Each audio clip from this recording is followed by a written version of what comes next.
Agora sim, boa noite a todos, oficialmente gravando, começando nossa aula de instalações elétricas prediais. Vamos voltar e concluir esse assunto referente aos disjuntores. Tá? Então, vejam, os disjuntores, eles apresentam características diferentes de acordo com a aplicação e a necessidade. Então, vejam, nós estamos falando aqui essencialmente dos disjuntores de baixa tensão. Tá? Os disjuntores utilizados para correntes maiores têm outros comportamentos e têm outras características, que a gente aborda isso quando a gente vai lá para projetos de instalações elétricas industriais. Então, quando ministro a cadeira, eu trago as informações referentes aos disjuntores de maior capacidade. Tá? Os disjuntores que a gente utiliza em baixa tensão, eles estão com... Eles têm todos os elementos dentro dele, ou seja, os sensores, os dispositivos de atuação, está tudo num lugar só. Os disjuntores que a gente usa nas subestações, em especial os disjuntores de alta tensão, eles são elementos separados. Mas esse é assunto para outro ponto. Vamos focar nesse aqui, que é bem importante. Nós temos aqui, em princípio, no Brasil, nós temos disjuntores de curva B, curva C e curva D. Tá? Os de curva B, a gente vai entender o seguinte, ó, que eles são disjuntores que eles entendem o curto-circuito a partir de 3 vezes a corrente nominal. Então, de 3 a 5 vezes a corrente nominal, o disjuntor de curva B, ele passa a entender que há um curto-circuito. Então, já mudando aqui para a tela seguinte, o disjuntor de curva B, eu vou utilizar ele onde? Bom, em princípio, os de curva B, eu devo utilizar eles em lâmpadas incandescentes, ou seja, não tem mais lâmpadas incandescentes, genericamente falando, né? Não no volume que tinha antes. Vamos utilizar ele na proteção de chuveiros elétricos, tá? Que são dispositivos resistivos. Torneiras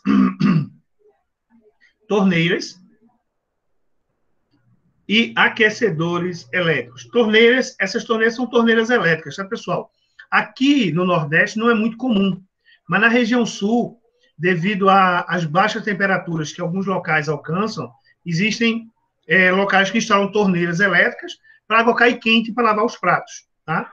Ou até mesmo para aquecer a água, porque a água sai muito fria e você simplesmente não consegue lavar um prato, por exemplo, ou lavar o rosto de manhã cedo, porque a água vai estar muito gelada, tá? Então, o que acontece? Onde é que eu vou usar, se alguém de vocês perguntarem, professor, eu vou comprar um disjuntor. O disjuntor que eu vou escolher é de curva B ou curva C? Aí a pergunta, ela vai ser respondida depois de uma outra pergunta. Eu vou lhe fazer a pergunta, qual tipo de circuito? Mas vai dizer, professor, para proteger um chuveiro elétrico. Vai ser curva B. Ok? Por quê? Esse disjuntor, ele vai atuar ele vai entender que é um curto-circuito a partir de 3 vezes a corrente nominal. Tá? Observem que as curvas que eu estou mostrando para vocês, elas normalmente você vai ter uma curva que ele bota aqui, 1.13 e 1.45. Tá? Esse 1.45 e 1.13, eles aparecem, tá?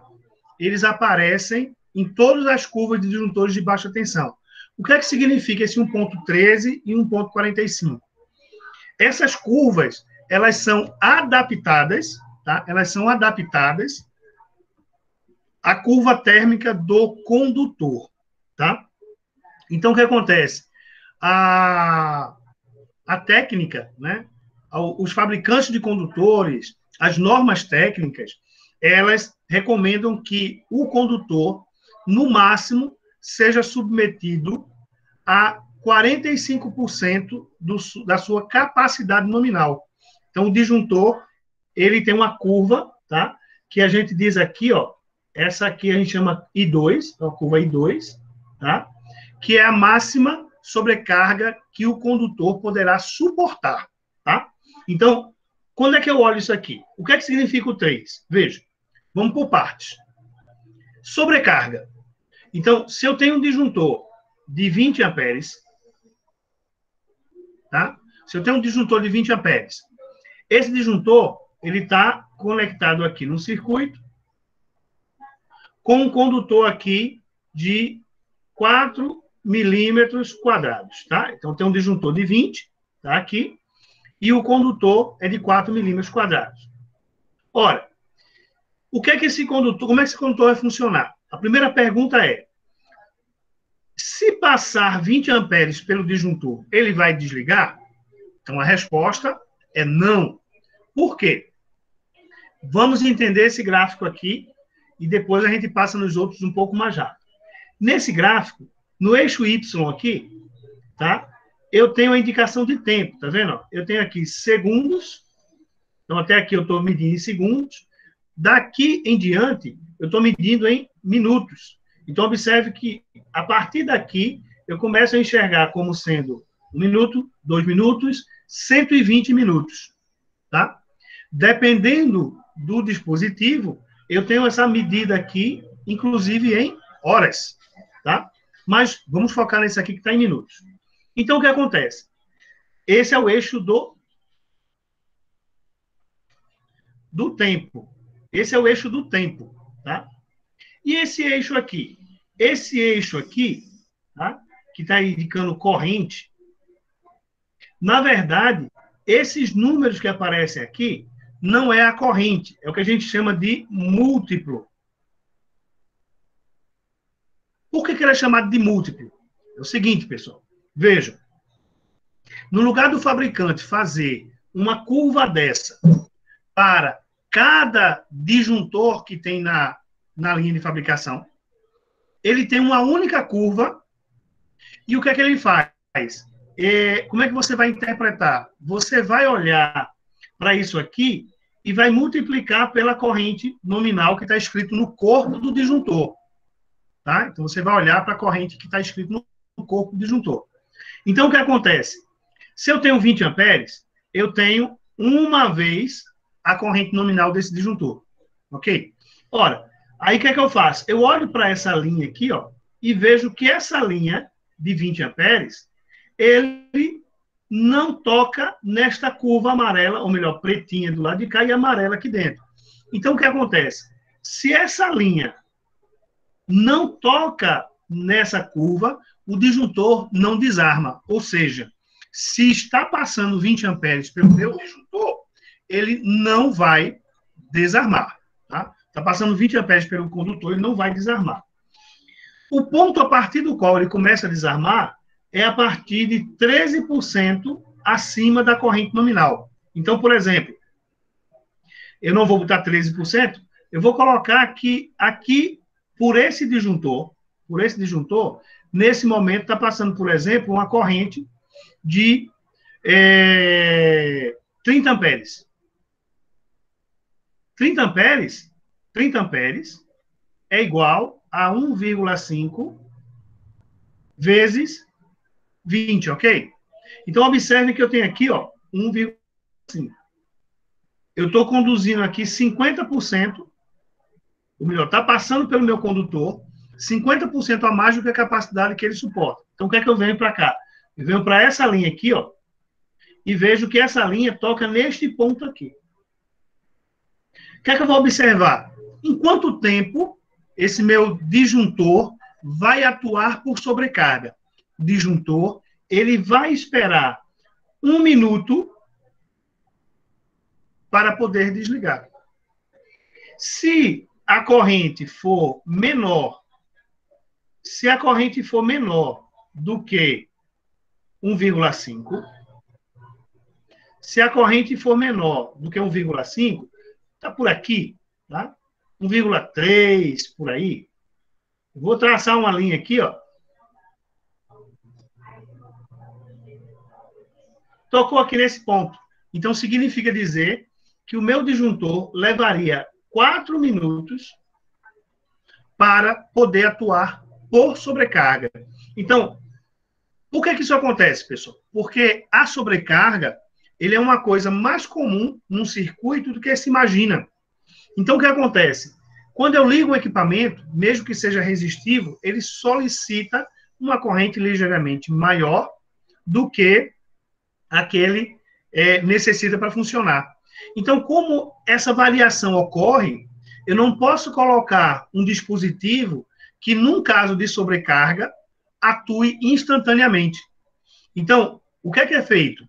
É feito de forma que, à medida que eu tenha uma corrente maior do que a nominal, é como se o disjuntor esperasse um pouco, tá? Ele vai esperar um pouquinho para dizer, opa, essa corrente não baixou, eu vou desligar.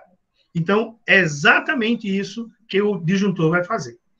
Professor, e quando é que vai ocorrer, quando é que ele vai atuar por curto-circuito? Aí vamos lá. Se for curva B, se circular pelo disjuntor que está instalado uma corrente, se for curva B, 3 vezes a nominal, ó, o 3 aqui, 3 vezes a nominal, isso vai me dar, ó, 60 amperes. Se circular uma corrente de 60 amperes por esse disjuntor de 20, aí eu venho para cá, ó, 60 amperes é 3 vezes o valor nominal. Então, ó, 3 vezes o valor nominal. O que é que vai acontecer? O meu disjuntor atua aqui em 0,02 segundos. Então, veja que é muito rápido, não acha? 0,2 segundos ou 20 milissegundos é o tempo que ele vai atuar em caso de um curto-circuito que chegue no valor de 3 vezes a nominal. Tá claro isso para vocês, pessoal? Tá de boa, professor. Maravilha. Tá? Então, o que acontece? Quando eu escolho um disjuntor, o que é que eu preciso que vocês mentalizem? Ó, vou fazer um projeto, vou colocar um disjuntor. Que disjuntor vou colocar? B ou C? Ou D? B ou C ou D, de acordo com as características do meu circuito. Se ele for resistivo, curva B. Se eu vou ligar lâmpadas incandescentes, disjuntor de curva B. Vou proteger um chuveiro, curva B. Vou colocar vou ligar num circuito que vai estar exclusivo lá para um aquecedor, por exemplo, aquelas, eu nunca lembro o nome, aqueles equipamentos que tem em restaurante, né, de self-service. Exaustor. Exaustor. Exaustor, professor. Oi? Exaustor. Não, exaustor não, aquele que aquece a comida. Eu esqueci que fica em banho-maria. Tem um resistor e fica cheio d'água e ele coloca comida em cima. Eu acho que é Richot. Acho que é o nome Richot. Self-serve, não? Aquela bacia lá, aquele elemento. Tem uma resistência, né, professor? Isso. Então, Self-serve. que disjuntor eu vou colocar ali? Vou colocar um disjuntor curva B. Por quê? Porque ele é resistivo. Tá? E o C? Ora, o C, tá? A curva C, ela vai ser utilizado para as cargas de natureza indutiva. Ó. Carga de natureza indutiva. Por que carga de natureza indutiva? Porque elas apresentam picos de corrente no momento da ligação. Então, que equipamentos podem ser esses? Ó, micro-ondas, ar-condicionados, motores para bomba d'água, além de circuitos com cargas e características semelhantes. Aí eu acrescentaria aqui, ó, lâmpadas LED. Ok? Então, o que acontece? Onde é que eu vou colocar a curva C? Onde não for circuito resistivo, tá? Que tenham picos de corrente elevados. E aí, entenda-se, os equipamentos indutivos, eles possuem carga, eles possuem, na partida, um pico de corrente elevado. Então, o que é que eu vou fazer? Como esses dispositivos têm picos de corrente elevado, eu preciso colocar um disjuntor de curva C. Resolvido o problema. Capite?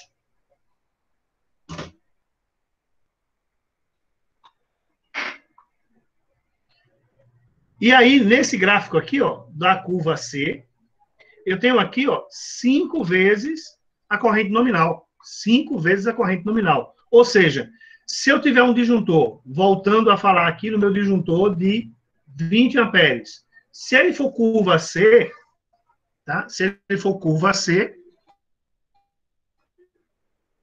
perfeito, Érico. Balcão térmico, mesa de buffer. Maravilha.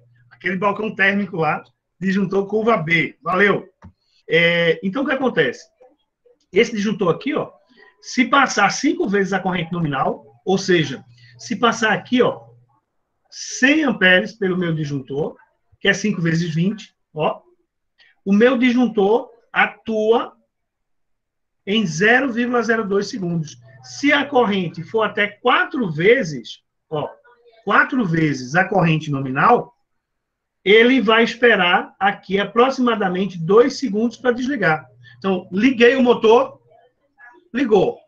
Houve a partida, e a corrente foi para a nominal, isso ocorre em menos de 2 segundos. O disjuntor ficará tranquilo. Se você ligar o disjuntor e o motor não partir, a corrente subir e permanecer, o disjuntor espera 2 segundos e desliga. Tranquilo?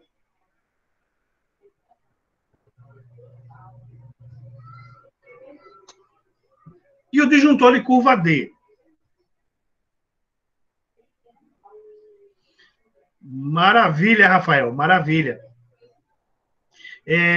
Lá no início da aula, tá? Lá no início da aula, eu falei para vocês que as fontes utilizadas hoje nos circuitos, para ficarem leves, o transformador foi retirado.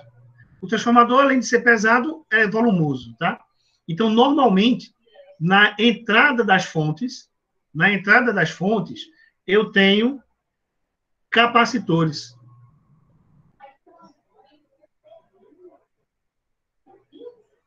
O capacitor, ele também tem picos de corrente quando você liga, tá? E o capacitor ainda é pior do que o indutor, tá? Porque ele armazena energia. Então, o que acontece? Quando você liga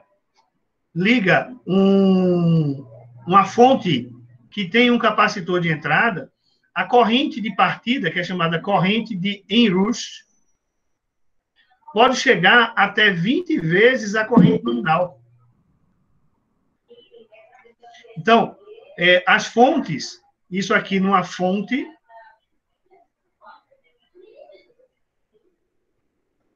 chaveada é padrão. Então, você tem capacitor com a carga capacitiva muito grande. Então, essa carga capacitiva, na hora que você energiza o circuito, ele gera, tá? Ele gera um pico na corrente muito grande. Então, com LED, eu devo usar também o disjuntor curva C, tá? Curva D. Veja, proteção de circuitos que alimentam cargas altamente indutivas, tá? Que apresentam elevados picos de corrente no momento da ligação. Grandes motores, transformadores, além de circuitos com características semelhantes a essa. Então, o que acontece, pessoal? Existem motores, tá? Os motores, eles têm corrente de partida que podem ser 6 a 8 vezes a corrente nominal. Então, por exemplo, se você vai colocar um motor, tá? Se você vai colocar um motor de grande potência, né, na sua casa por algum motivo, tá? Ou que não seja de grande potência, mas que nas características técnicas dele diga que ele tem uma corrente de partida de 8 vezes a nominal, então o que acontece?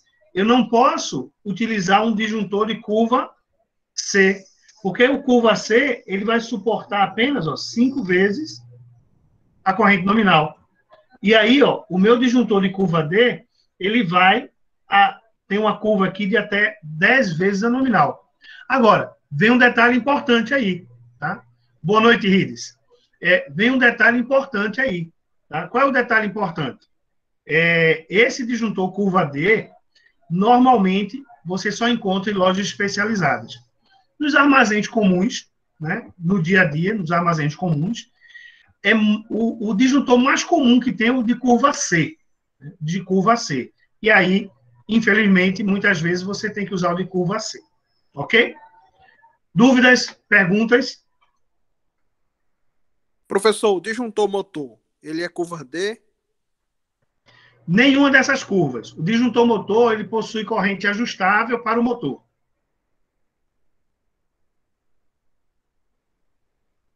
Ok, Paulo? Ok, professor. Ele tem um ajuste nele mesmo, né? Ele tem um ajuste de corrente lá, tá? Ele tem uma curva de atuação também, tá? Mas essa curva de atuação, ela é ajustável de acordo com a corrente do motor que ele está protegendo. Mas o disjuntor motor, ele vai ser falado quando a gente estiver na parte de eletricidade industrial. Beleza? Beleza, professor. Tranquilo. Vejam, quais são as correntes nominais dos disjuntores? Os disjuntores, eles têm uma linha, né, uma ordem de fabricação que obedece a normas internacionais. Então, o que acontece? Em princípio, eu tenho um disjuntor de 6 amperes. Também, isso aqui é uma raridade.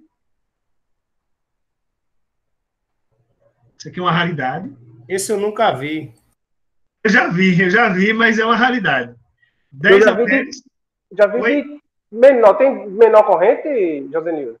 Tem alguns Eu já vi fabricantes. de 3 amperes. Eu usava para Tem comando. fabricantes que fabricam disjuntores de 2 amperes e os disjuntores de 3 amperes. Então, a Siemens, por exemplo, ela tem algumas linhas dela, disjuntor de 2 e 3 amperes, tá?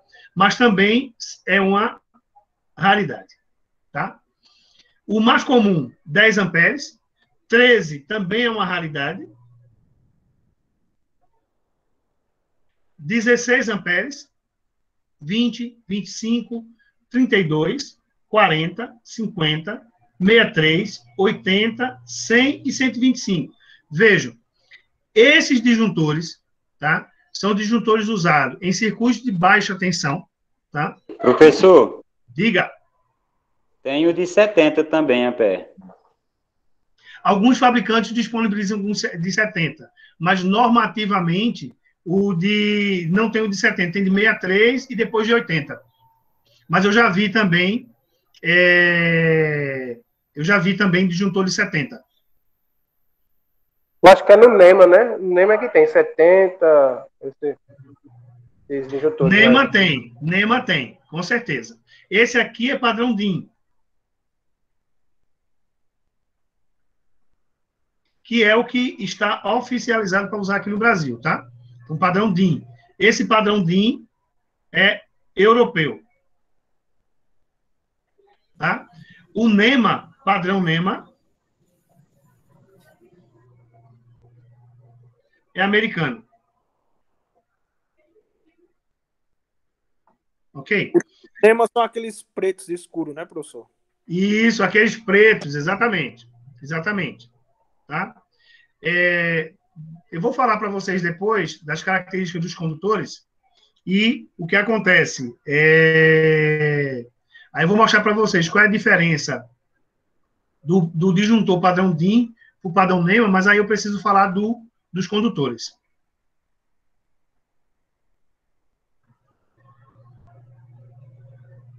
Rides, eu estou dependendo do pessoal do EAD, tá? Eu já falei com eles para eles liberarem, mas eles não liberaram ainda. Assim que liberar, vai aparecer para você, certo?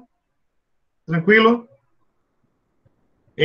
Então, o que acontece, pessoal? Esses disjuntores aqui são os disjuntores que a gente utiliza normalmente nos circuitos de baixa tensão, tá?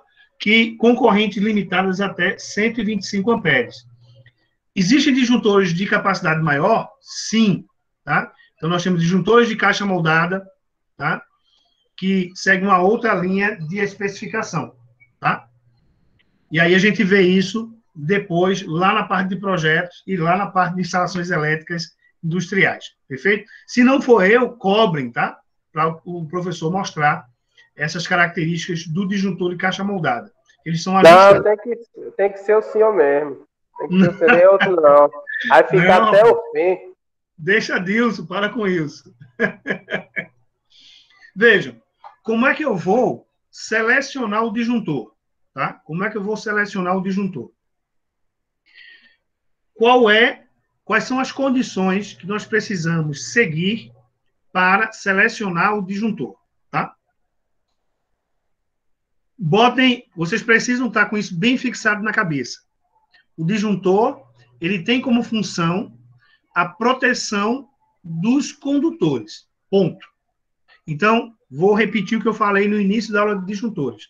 O disjuntor não protege o ar-condicionado, o disjuntor não protege o computador, o disjuntor não protege contra choque elétrico. O disjuntor, ele está lá para proteger o cabo, porque o cabo é, de longe, o elemento mais caro da instalação, porque ele vai estar embutido, ele vai estar sob um forro, ele vai transportar energia de um ponto para outro, e eu preciso garantir a máxima vida útil desse cabo. Então, o disjuntor, ele está para a proteção do cabo, ok?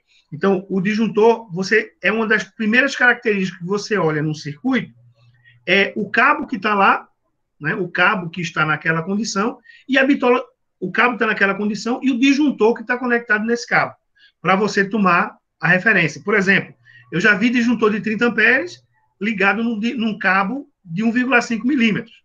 Então, de cara, você diz, ó, tá errado isso aqui, tá? Então, vamos lá. Qual é a primeira condição? Primeira condição que eu vou utilizar para especificar um disjuntor. Eu vou usar a matemática. IB. O que é IB? IB é a minha corrente de projeto do circuito.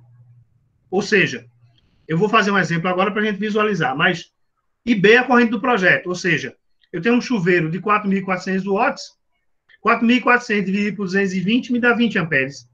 Ora, 20 amperes, esses 20 amperes é a corrente que a minha carga solicita. Então, é esse o primeiro exemplo aqui, primeiro elemento.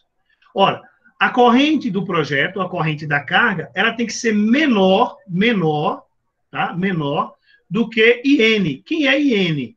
IN é a corrente nominal do disjuntor. Então, IN é a corrente nominal do disjuntor. Ponto. Ou seja, na hora que eu vou especificar o meu disjuntor, eu vou olhar para a corrente nominal da carga e vou dizer, opa, a corrente da carga tem que ser menor do que a corrente do disjuntor. Então, não vou colocar um disjuntor de 10 amperes numa carga que solicita 12. Não posso fazer isso. Então, esse é um ponto. E, por sua vez, IN, tá? IN tem que ser menor do que IZ. Que danado é IZ? IZ é a capacidade de condução de corrente dos condutores. E aí eu vou acrescentar aqui, ó. De acordo com a instalação.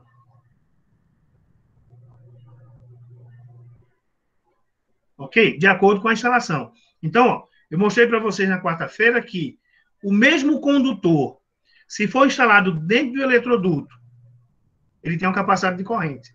Se ele for instalado ao ar livre, ele vai ter outra capacidade de corrente. Tá? Então, o que é que eu preciso focar? Eu preciso focar na capacidade de corrente do condutor e da forma como ele está instalado. Tá? Na maioria das vezes, nós temos o condutor ou embutido, né, embutido dentro de uma parede, ou aparente dentro de um eletroduto ou canaleta, né, de forma aparente. Essas são as formas mais comuns. Antigamente, mas não tão antigamente, porque eu vi aqui recentemente em cidades do interior o pessoal instalando o cabo aparente ainda, suportado por clites e roldanas, ou ainda fixados na parede com fix-fio, tá? Então, essa é uma instalação aparente sem eletroduto, tá? Então, cada uma dessas condições, o mesmo condutor vai apresentar características de suportabilidade ou de condutividade de corrente diferente, ok? Então, qual é a primeira condição? Eu vou olhar para a corrente nominal da carga, vou escolher o disjuntor com base nessa corrente nominal. E essa corrente do disjuntor tem que ser menor do que a corrente suportada pelo cabo. Então, o que acontece? Às vezes, você determina um cabo, né? Você determina um cabo, mas quando você vai escolher o disjuntor, estou falando de projeto, tá? Você vai escolher o disjuntor, você percebe que você vai ter que mudar o cabo, porque você não vai conseguir colocar o disjuntor correto ali, tá? Então, essa é a primeira condição. Qual é a segunda condição? Ó, a segunda condição. Qual é a segunda condição? A segunda condição é que I2... O que é I2? I2 é a minha corrente convencional de atuação de sobrecarga. 1,45 IZ. Tá? Então, ó, I2 é a minha corrente convencional de atuação de sobrecarga. Só para refrescar a memória de vocês.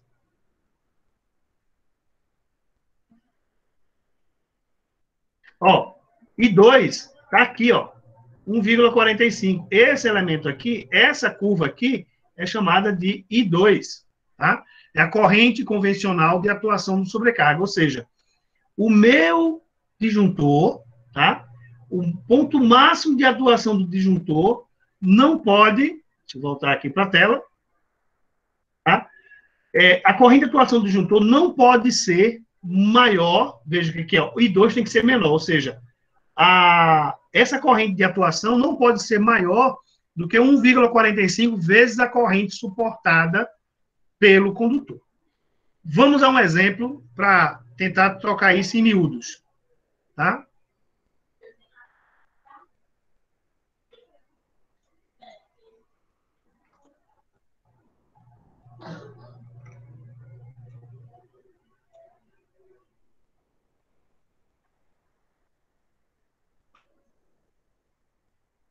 Veja, eu estou colocando aqui um exemplo, tá? De dimensionamento de um disjuntor, tá? Esse meu exemplo aqui, eu estou trazendo um chuveiro clássico, né? Clássico. Um chuveiro elétrico que tem 6.800 watts e vai ser instalado, vai funcionar com 220 volts. Ele foi instalado com um cabo de 6 milímetros, com isolação de PVC. Tá? A bitola e o tipo de isolação é extremamente importante. Já mostrei isso, mas daqui a pouco eu mostro de novo. Qual deve ser o disjuntor que deve ser utilizado para a proteção deste cabo contra curto-circuito e sobrecarga? Sabe-se a distância entre o chuveiro e o quadro de distribuição é de 40 metros. A instalação realizada é embutida em parede de alvenaria em eletroduto de PVC. Tá? Então, vejam que eu estou colocando para vocês o meu chuveiro de 6.800 watts, um cabo que foi usado de 6 milímetros, e eu tenho a distância, que na verdade eu coloquei a distância aqui, vocês podem depois checar, mas não vai interferir muito aqui agora. Então, o que é que eu vou fazer? Primeira coisa, eu estou respondendo aqui passo a passo, isso aqui eu disponibilizo para vocês também lá no aula, tá? Ó, de acordo com esse item da norma, né, que eu não vou citar ele aqui agora, de acordo com esse item da norma, NBR 5410 de 2004, o método de instalação é o A1, condutores isolados em eletroduto de seção circular, embutido em parede termicamente isolante. Tá? Então, eu já observei aqui, fui lá na norma e verifiquei que quando o condutor, são condutores soltos isolados, dentro de eletroduto embutido de alvenaria, a gente chama dessa condição de método A1. Tá? E aí, o que é que eu tenho? Eu vou determinar a corrente de projeto. Ora, vocês já sabem que eu posso calcular a corrente de projeto pegando a potência que foi fornecida e a tensão que foi fornecida. Então, tem aqui, ó, 6.800 dividido por 220. Então, eu chego aqui a uma corrente de 30,61 ampere. Tá? Ora, 30,61, vou voltar aqui para a apresentação. A gente vê que eu tenho disjuntor aqui de 25 e tem um disjuntor de 32. Ok? Disjuntor de 25, disjuntor de 32. Ora, a gente já sabe que não deve utilizar um disjuntor cuja corrente seja menor do que a corrente de projeto. Então, ora, se se a minha corrente nominal a corrente do circuito, né, do chuveiro, é 30 amperes, o disjuntor que eu vou utilizar vai ser um de 32. Eu já coloquei aqui, ó, disjuntor vai ser de 32. Aí, observe, eu tenho 30,61 é a corrente da carga, IB, 30,61. Eu tenho a corrente do cabo, a corrente suportada por esse cabo, 34 amperes na condição A1. Ora, na condição A1, 34 amperes. Então, eu tenho aqui, ó, corrente da carga e a corrente suportada pelo condutor, pelo meu IZ aqui. Então, o meu disjuntor tem que ser maior que isso e menor do que isso. Maior do que a corrente que a carga suporta e menor do que a corrente que o cabo suporta. E aí eu venho para cá, ó. O disjuntor será de 32 amperes. Né? Deixa eu só corrigir aqui, ficou um azinho pequeno. O Word faz essa correção. 32 amperes. Então, ó, o meu disjuntor vai ser 32 amperes. Opa, mas está faltando um elemento. Professor, o senhor colocou duas condições. Tá? Duas condições. Quais são essas duas condições? A primeira foi essa condição aqui. Corrente na carga, né? Corrente na carga.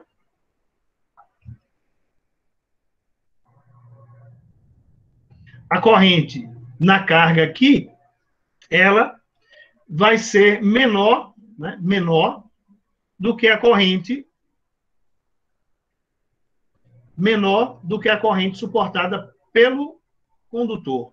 Atende. E o disjuntor tem que estar nesse meio aqui. Ou seja, eu não posso colocar um disjuntor aqui, por exemplo, de 40, nem colocar um disjuntor de 35. Eu tenho que colocar um disjuntor menor do que 34. Menor do que 34, temos o disjuntor de 32. Ora, o disjuntor de 32 amperes,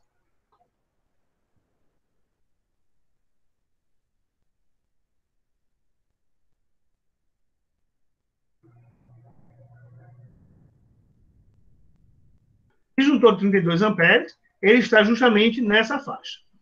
Qual é a segunda condição que eu preciso verificar? Eu preciso verificar se a curva de atuação do disjuntor, tá? Se ela será maior do que a máxima capacidade de sobrecarga do cabo. Então, o que acontece? Ó, I2 aqui, tá? I2 aqui, ele será, tá? Tem que ser menor do que 1,45 IZ. 1,45 IZ. Ora, quanto é 1,45 IZ? Eu coloquei aqui, ó. IZ tem que ser menor do que 1,45 vezes 34. Então, ó, 1,45 vezes 34. Quem é 34? A corrente suportada pelo cabo. Então, eu multipliquei, ó, 1,45 vezes 34. Então, eu tenho aqui, ó, 49,3 ou 49,30 ampere. Então, essa é a corrente máxima de sobrecarga que o cabo consegue suportar. E aqui eu tenho, ó, eu estou calculando aqui I2. Eu quero saber se I2 vai ser maior do que aquele valor, ou seja, I2 tem que ser menor, né? Então, ó, eu tenho aqui, ó, a corrente nominal do disjuntor, ó, a corrente nominal do disjuntor, que é 32, vezes 1,45. Então, eu peguei 32, multipliquei por 1,45 e acho aqui, ó, 46,4. Então, ó, se eu pegar lá a curva do disjuntor, que no caso seria um disjuntor de curva B, né? Seria um disjuntor de curva B. Disjuntor de curva B, eu sei que 32 vezes 1,45 dá aqui, ó, mais ou menos aqui. Então, o meu disjuntor está bem dimensionado para esse meu circuito. Perguntas?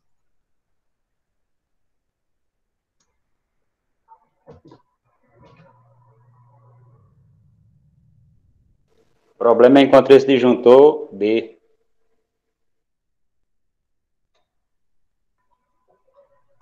Ficou mudo sua voz. Tá me ouvindo agora, professor? Agora estou. O problema é encontrar os disjuntores, professor.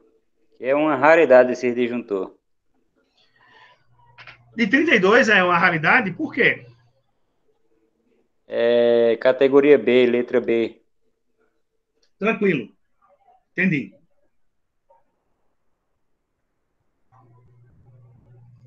Vejam, em princípio, se você utilizar um disjuntor de curva C, tá? De curva C, num chuveiro elétrico, você não está cometendo nenhum crime e não vai impedir um funcionamento, tá? Por quê? Porque o curto-circuito, se ocorrer um curto-circuito, o único detalhe vai ser, se ocorrer um curto-circuito, ele vai levar um pouco mais de tempo para atuar, beleza? Mas, em princípio, o circuito vai funcionar de forma normal. O que você não pode, de novo, né, é colocar, por exemplo, um disjuntor de 35, seja lá que curva for, nesse cabo. Porque esse cabo, nessa condição que foi instalado, só suporta 34 amperes. Entendeu? Então, se eu trocar num circuito A, infelizmente eu não tenho um disjuntor de 32 amperes curva B. Tenho 32 amperes curva C. Posso utilizar no chuveiro? Pode. O que você não pode é fazer o contrário, tá? Se você tem um disjuntor curva C, que está lá protegendo o circuito de um motor ou um outro qualquer, você não deve trocar o de curva C por curva B. Por quê? Provavelmente o disjuntor vai ficar desarmando, tá? Na hora que você tentar ligar o motor, tá? Ele vai, em alguns momentos ele pode desarmar, em outros momentos ele pode não desarmar. Alguém levantou a mão aí, pode falar. Professor, boa noite aqui, José Ferreira. Diga, Ferreira. Professor, eu vou mentir para você não, aí eu tô mais perdido que tudo, mas tô entendendo esses cálculos aí, só que eu tô querendo saber de onde é que veio esse 34, qual foi a soma? Lá em cima tá dizendo um número 34, eu sei que ele tá sendo a resistência do cabo aí, mas só que eu tô tentando matutar aqui até agora para saber de onde é que veio esse 34, para depois sair e para o senhor multiplicar ali, ó, para dar aqueles 49. Eu digo, para onde o professor tirou isso aí? Tem como o senhor me explicar, por favor, velho? Claro, Ferreira, sem dúvida nenhuma, sem dúvida nenhuma. Veja, observem que esse IZ aqui, tá, é a corrente suportada, na verdade nem suportada, é a corrente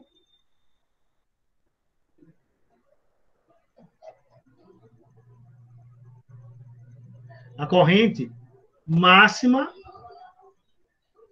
do cabo, ou seja, esse cabo instalado dentro de eletroduto de seção circular em parede termicamente isolante suporta apenas 34 amperes. Onde é que eu pego isso? Onde é que eu pego esse dado? Na NBR 541004. Mas, como eu sou um homem prevenido, olha a tabela aqui embaixo. É porque eu mostrei essa tabela na aula passada, por isso que eu não mostrei de novo agora. Mas mostro agora, sem problema, tá?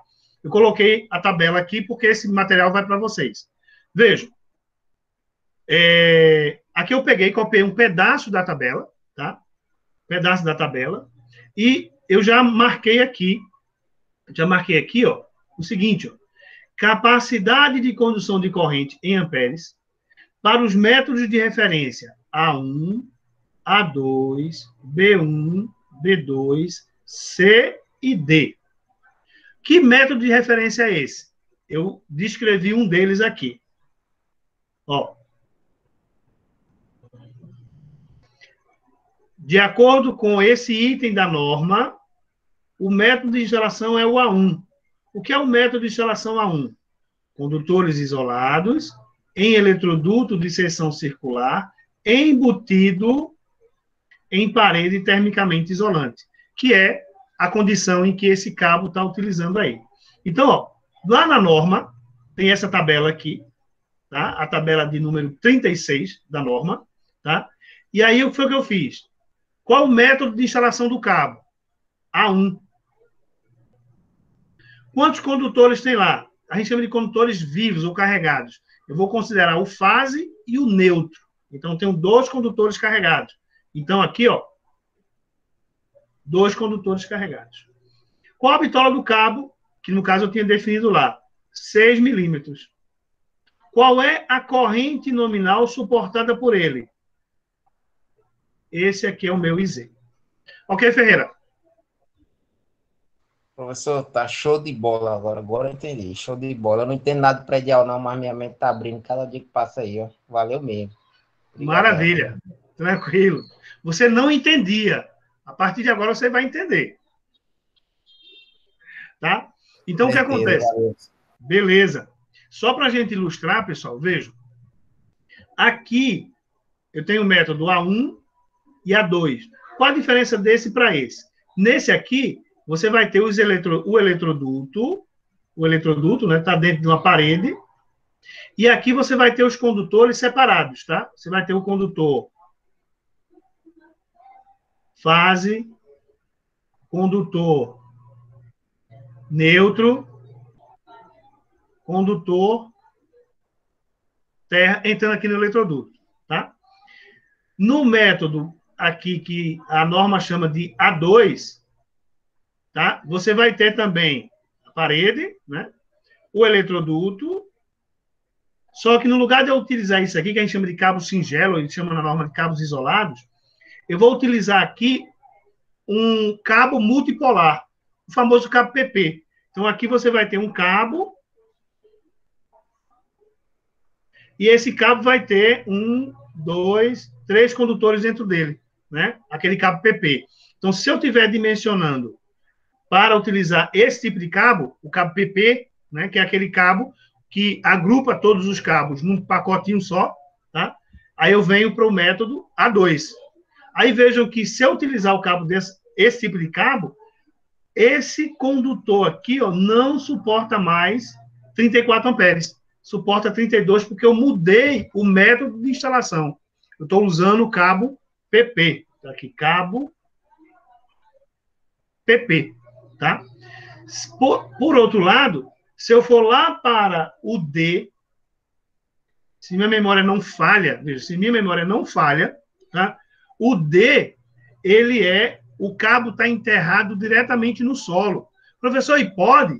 Existem condições em que isso acontece, tá?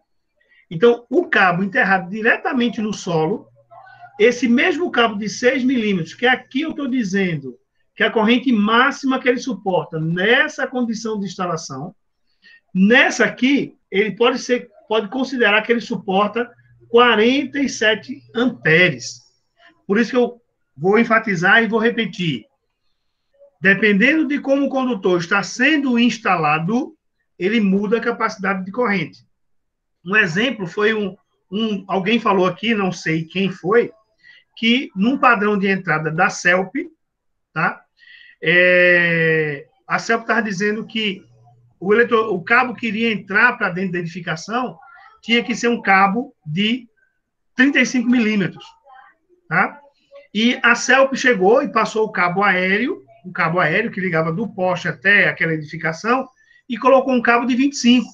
Aí, ó, por que a CELP colocou ali fora um cabo de 25 e aqui dentro 35? Exatamente por esse motivo. O cabo, para suportar a mesma corrente que o de 25, nesse caso, tá? Ele é aparente, ele suporta. Mas se ele ficasse dentro do eletroduto, ele não suportaria. E aí, o cabo embutido teve que ser uma bitola maior e o cabo aparente uma bitola menor. tá? Por conta das condições de instalação. Dúvidas? Perguntas? Perguntas. Diga. Professor, nessa classificação D, é o fio mesmo, solto dentro da terra? Isso. Acredite se quiser, existem essas instalações. Inclusive fora do Brasil. Misericórdia, mas não é só em locais frios, não, porque se for botar aqui, o fio vai derreter e cozinhar. Ivanildo, fala aí, Ivanildo, contribua. No parque eólico, que eu até comentei com o senhor, lá no Ceará, a gente lançou o cabo de 300, ele só cavava e só jogava ele, que ele já tem bastante proteção, né? A gente só jogava o cabo e colocava a sinalização e não tinha eletroduto nada não, ele é só jogado na terra mesmo, no parque eólico lá. Maravilha, Ivanildo. Excelente exemplo. Já está registrado aqui na minha memória, viu? Parque solar também, o pessoal geralmente faz isso. Cava a vala e bota os cabos de média tensão dentro. Ele solto também, sem eletroduto. Cabo grosso já é com a proteção, como o Ivanildo está dizendo, aí eles ficam soltos dentro da vala. Agora, a minha pergunta, José, então eu interpretava errado aqui essa categoria D, porque para mim os cabos enterrados eram cabos com eletrodutos. Aí eu sempre colocava a tubulação, colocava o cabo, aí eu classificava a capacidade de corrente dentro desse sentido, o cabo dentro do eletroduto. Tem algum problema ou não? É só para cabo livre mesmo, diretamente no solo? Eu vou lhe responder isso mostrando a norma, tá? Vou lhe mostrar a dona Norma aqui. Dona Norma responde para a gente, tá? Lembrando, a NBR 5410 é a nossa Bíblia. Beleza? Deixa eu pegar aqui a norma, só um momentinho. Professor. Nossa, pode falar que eu estou escutando. Agora eu entendi, porque quando fui fazer a reforma do hospital, os caras pegavam o fio e botaram dentro do reboco, legavam a massa por cima. Ah, meu Deus. Nem tanto o mar, nem tanto a terra, tá certo?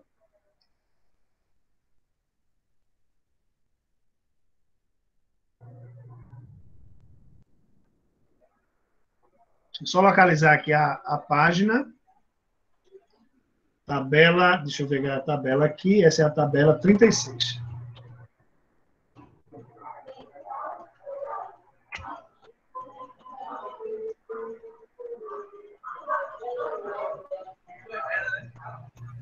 Aí, Ivanildo, essas condições aí desse cabo aí da D aí, que eles são jogados pelo chão, ele não tem condições de ter vazamento não de corrente? Ou ele já é apropriado para estar assim debaixo do solo? Já tem uma boa resistência. Você sabe me explicar isso aí, por favor, velho? Eu não entendi mais ou menos a questão desse cabo não, por dentro da terra aí. Ô Ferraz, José Ferraz, né? Ele já vem envolvido numa malha de terra que é ligado diretamente na subestação. Qualquer fuga, essa malha interpreta lá. Ele tem uma camada grossa, aí ele tem mais uma capa, aí ele vem envolvido numa malha de terra. É toda a proteção para poder ele ficar jogado lá, para poder qualquer fuga ser detectada, já para poder prever tudo isso. São cabos blindados. PP? Sabe, Josimar? Cabo blindado. Ele vem com as 5 camadas de proteção.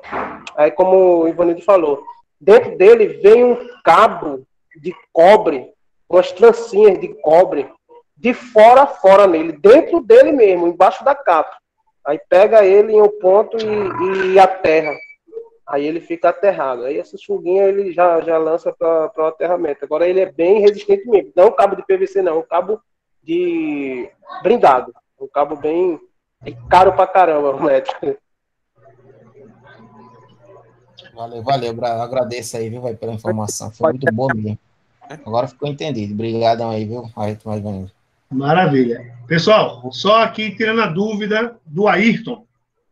Ayrton, temos aqui o D, tá? Aqui está o item da norma, e realmente o D é cabo multipolar em eletroduto, enterrado no solo, tá?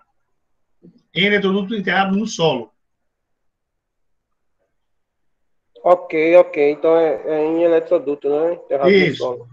Aí eu Tranquilo. tenho o E, que é o cabo multipolar ao ar livre, o F, que é cabos unipolares justapostos na horizontal, na vertical ou em trifólio também ao ar livre, e o G, cabos unipolares passados ao ar livre. Tá? Beleza?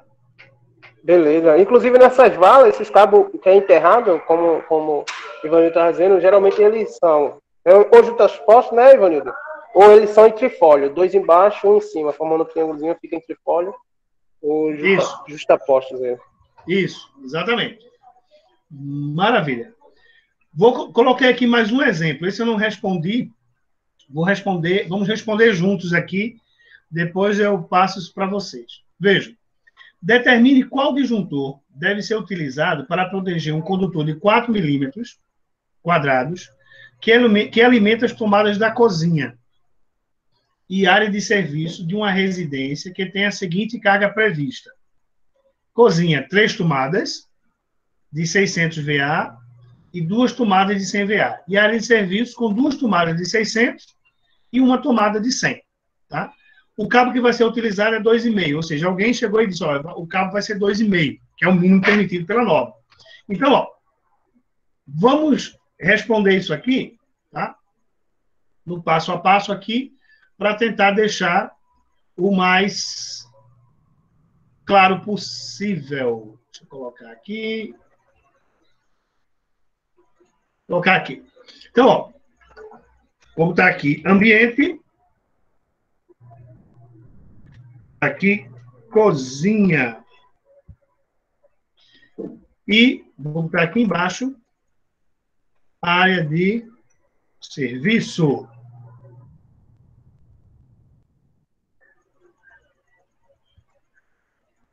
Então, na cozinha, ele diz que tem 3 tomadas de 600, né? Então, está aqui, potência das tomadas. Na cozinha, ele tem 3 tomadas de 600 VA,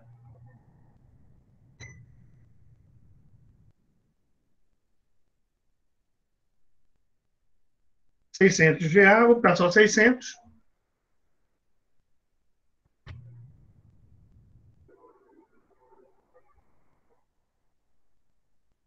E tem 2 tomadas de 100. Vou botar 200 aqui, tá, pessoal? Só para facilitar. 200. Na área de serviço, na verdade, eu vou fazer o seguinte. Não, deixa assim mesmo, fica mais fácil de entender depois. Na área de serviço, eu tenho 2 tomadas de 600, 600, e mais uma tomada de 100. Uma tomada de 100 VA. Então, eu tenho aqui o total.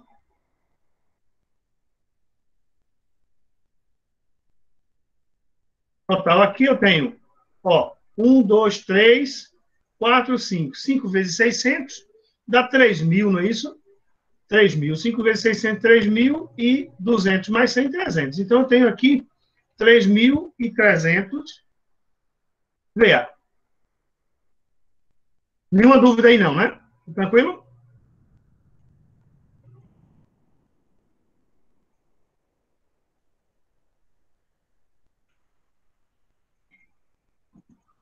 Olha, o que é que eu vou fazer aqui? Eu vou colocar aqui,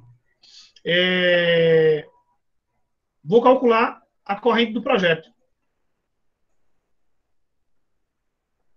Vou calcular aqui a corrente de projeto. IB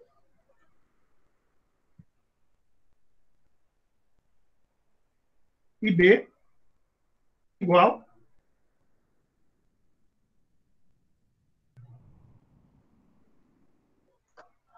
a minha potência, S, aparente agora, dividido pela tensão. Então, tem aqui, ó, 3.300 dividido por 220 volts. Então, 3.200 dividido por 220 dá uma corrente de 15 amperes. 15 amperes. Então, essa aqui é a minha corrente de projeto. Alguma dúvida aí, pessoal? Não, né? Se tiver dúvida, fale ou cale-se para sempre. Eu preciso determinar, achar IZ. Vamos descobrir aqui quem é IZ. Ora, eu não disse aqui, mas provavelmente esses condutores são isolados, a gente vai manter o método A1, tá? Vamos lá aqui, ó, para a tabela. Deixa eu apagar esses garanchos aqui.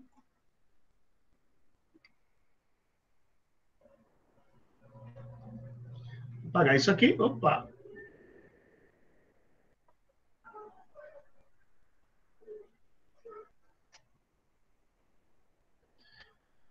O que é que eu vou fazer? Vou lá para a tabela da ABNT, aqui de vermelho, e vou fazer o seguinte, ó, o cabo que está dito lá é um cabo de 2,5, tá? Cabo de 2,5, método A1, 2 condutores vivos, a corrente suportada pelo cabo é 19,5, tá? Então, nessa condição, esse meu cabo 2,5 suporta 19,5 amperes. Então, eu vou colocar aqui, ó,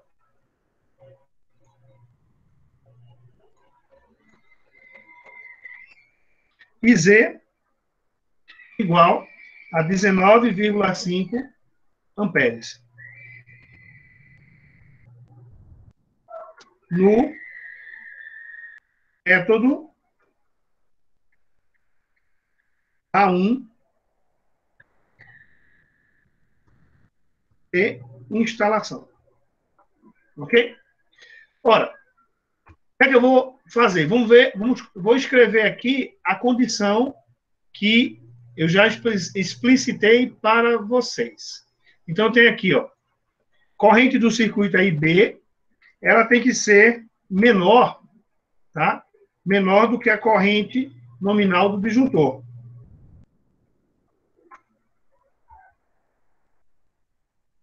Corrente nominal do disjuntor. E a corrente nominal do disjuntor tem que ser menor do que IZ. IZ é 19,5. 19,5 amperes. Tá? Ora, pela tabela que eu mostrei para vocês,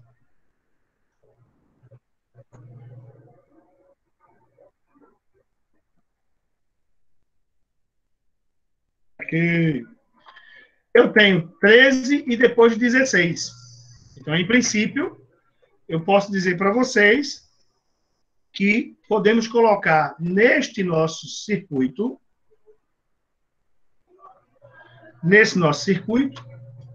um disjuntor de 16 amperes.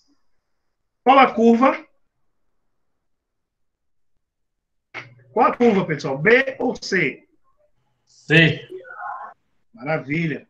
Então, ó, em princípio, seria um disjuntor de 16 amperes, curva C. Vou colocar só um termo aqui em cima, analisando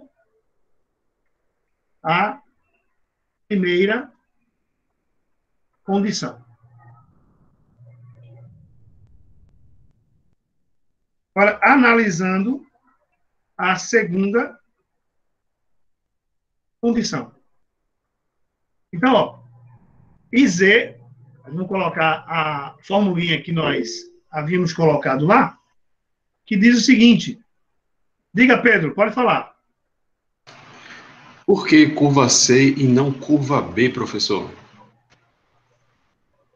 Curva B eu uso que tipo de circuito? Ah, é pelo tipo. Beleza, era isso. Não, me responda agora. Qual o tipo de circuito que eu uso curva B? Esqueci agora. Indutivo ou resistivo? Eita. Vou chutar. Mostra aí para eu chutar. Aqui, ó. Esse é bem resistivo, né? Curva B. Bem resistivo, exatamente. Aí eu tenho aqui, ó, curva C, onde eu tenho indutivo. Aí vejo, tomada de cozinha. O que é que eu tenho na cozinha? Geladeira, micro-ondas, liquidificador, batedeira, tudo indutivo. Beleza? É mais uma justificativa para não colocar isso aí tudo no mesmo disjuntor, né? Isso, exatamente. Mais Show uma de bola. vez. Show de bola. Vamos embora. Então, disjuntor curva C. O que é que eu vou observar agora? Eu vou analisar aquela condição, que diz o seguinte, ó, A condição que diz que I2, o que é I2? I2 é a corrente convencional de atuação do disjuntor. Ela tem que ser menor do que IZ vezes 1,45. Então, ora, IZ vezes 1,45, vou colocar aqui embaixo. Não?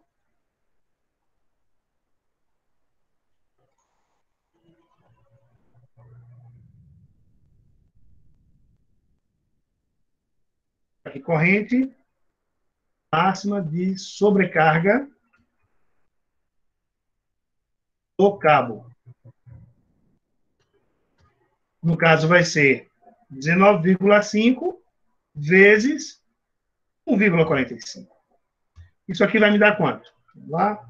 19,5 vezes 1,45. Isso vai me dar 28,27. 28,27 amperes. Essa é a corrente máxima que pode passar nesse cabo. Tá?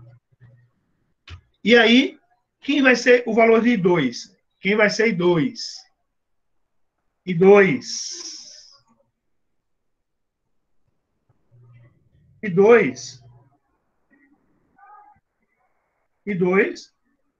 Ora, I2, como é que eu vou calcular I2? Vou pegar a corrente do disjuntor, a corrente nominal do disjuntor, que escolhemos que era 16 amperes.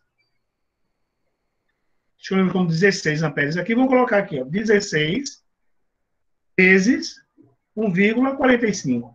Esse produto não pode dar maior do que esse aqui. Vamos lá. 16 vezes 1,45.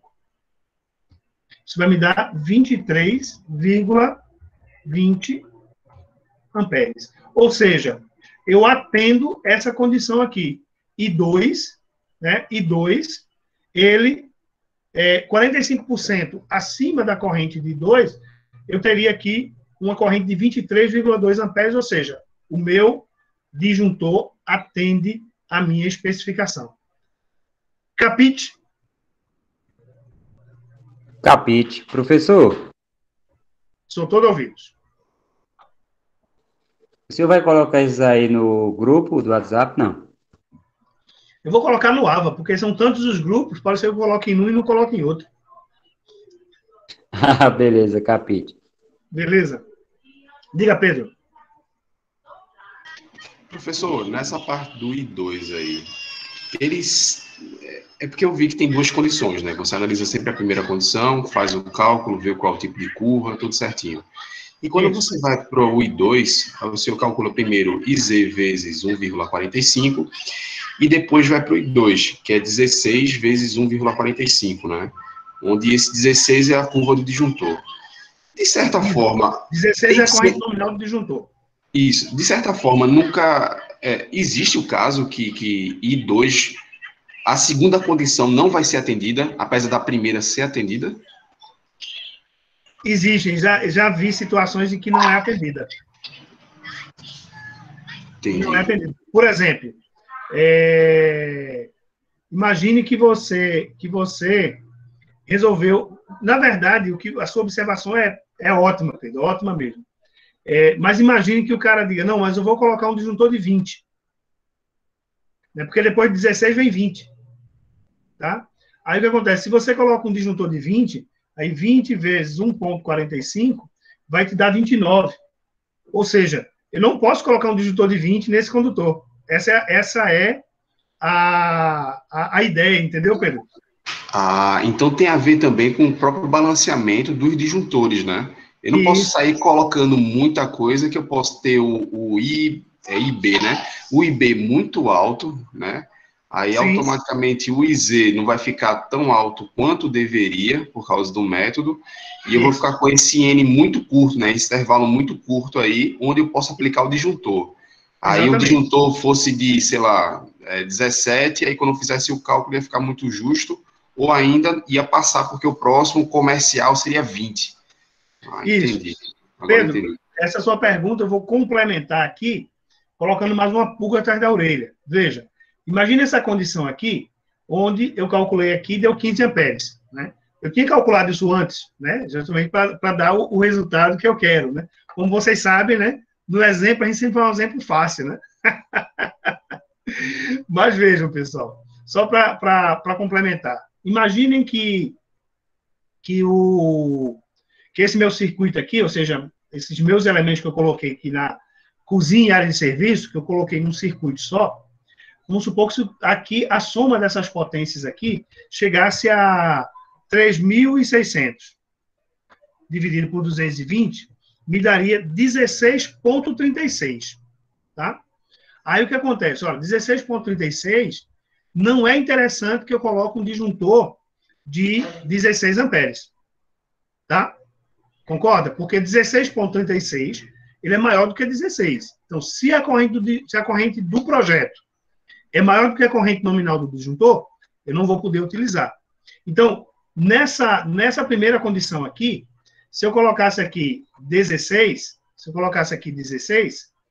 e 19,5, dizer, olha, eu teria que achar um disjuntor aqui, que coubesse nesse intervalo. E aí, quando eu venho aqui para a minha tabela, para esses valores que eu passei para vocês aqui, depois de 16 eu tenho 20. Eu não tenho um disjuntor de 17, eu não tenho um disjuntor de 18, eu não tenho um disjuntor de 19, eu só tenho um disjuntor de 20, tá? Aí vamos supor que o cara dissesse, não, mas não tem problema eu colocar um disjuntor de 20 aí, vai suportar tranquilo, não vai queimar, não. E, de fato, se você colocar, vai funcionar, tá? Se colocar, vai funcionar. Vai pegar fogo em algum momento, mas vai funcionar. Mas imagine que, o que é que eu estou dizendo para vocês? Isso aqui, tanto é ferramenta de projeto, quanto ferramenta de análise de problema, tá? Por quê? Se o cara insiste aqui em colocar um disjuntor de 20, tá? Ela colocou de 20. Veja, se eu coloquei um disjuntor de 20, eu não atendi essa condição. Mas a gente encontra muito disso por aí, tá? Se eu coloquei um disjuntor de 20, ele nem atende essa condição e nem atende essa condição, porque a corrente máxima do cabo é 19,5, tá? Então, por que eu digo que isso também é ferramenta de diagnóstico? Então, você é técnico em eletrotécnica e foi fazer análise de um problema, né, em uma instalação. Foi ver se aquela instalação está de acordo com a ABNT. Aí você chega lá, identifica o cabo, vê que o cabo é de 2,5. Você já sabe que esse cabo de 2,5, suporta 19,5 amperes. Tá na norma, tá? E aí, quando você abre o quadro, que olha lá, vê o cabo de 2,5 e vê o disjuntor de 20. Aí você já vai dizer, ó, já veja que já vai entrar no seu relatório dizendo, ó, existe um disjuntor de 20 amperes ligado num cabo de 2,5, que a corrente máxima suportada por ele é 19,5, de acordo com a NBS 5410, tabela 36. Então, veja que é uma ferramenta de diagnóstico. Você pode dizer, ó, tem que mudar isso aqui. Aí, o Rafael já colocou aqui, já resolveu, já matou o coelho, né? Já está assadinho já aqui, o Rafael já fez isso. Por quê? Veja, eu estou fazendo o projeto, cheguei numa corrente aqui de 17 amperes, tá? No cálculo da escolha do cabo, que ocorre antes da escolha do disjuntor, eu verifico que eu posso colocar um cabo de 2,5. Show de bola, porque a corrente é 16, o cabo de 2,5 é 19,5 amperes, atende. Só que quando eu vou dimensionar o disjuntor, aí eu verifico que o disjuntor não é compatível com aquele cabo 2,5. O que é que eu vou ter que fazer, Rafael? Fala aí.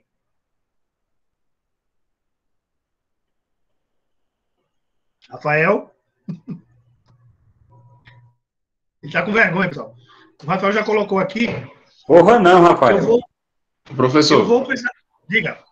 Aí, no caso aí da ideia de Rafael, seria colocar, trocar a bitola do cabo, né? Ele acabou de colocar aí, né? Colocar um cabo mais grosso. Mas isso não gera, nesse caso, não geraria um custo maior. A gente poderia utilizar ainda o cabo de 2,5, né? Sendo que dividir esse disjuntor para mais de uma... Ao invés de colocar um disjuntor geral para tudo isso aí, área de serviço e a parte de cima que eu não lembro, você dividir em 2 seções de disjuntores, né? que aí daria certo e a gente não trocaria o cabo, ficaria mais econômico para o cliente. Maravilha, maravilha, maravilha, tá? Essa é a segunda possibilidade. Possibilidade número 1. Eu digo, ó, estou fazendo um projeto aqui, verifiquei que eu não posso utilizar o cabo de 2,5, porque eu não tenho o disjuntor adequado para atender a condição normativa de escolha do disjuntor. Fechou. Aí, qual a primeira possibilidade? Em vez de colocar um cabo de maior bitola, eu pego esse meu circuito que eu estava prevendo para ser cozinha e área de serviço, tá? E vou lá e digo, ó, eu vou dividir. Eu vou botar um circuito para a cozinha e um circuito para a área de serviço. Beleza. Aí vejo que eu tenho essas duas possibilidades de solução, enquanto projeto, né? Enquanto você está fazendo o projeto. Ora, não uso cabo, não boto um circuito único para cozinha e área de serviço, boto 2 circuitos, um circuito para cozinha e um circuito para área de serviço. E aí eu vou poder usar o cabo 2,5 sem problema.